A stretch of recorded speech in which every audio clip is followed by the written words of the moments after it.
I'd like to introduce you to my course on GIMP Advanced. In this course, we're going to try to achieve the following objectives.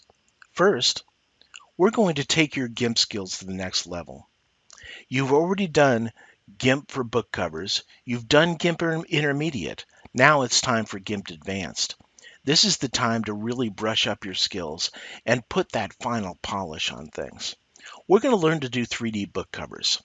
This is something which you may or may not apply, whether you do book covers or not, but you're definitely going to use the 3D effect. And we're going to do advanced graphics tricks.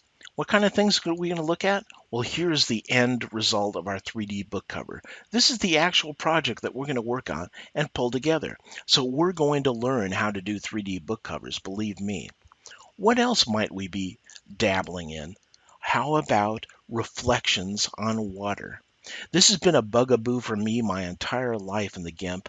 Well, I finally went out there and ran across the wave effect and figured out how to apply it, and now I have conquered it. So please join me on this adventure into reflections on water.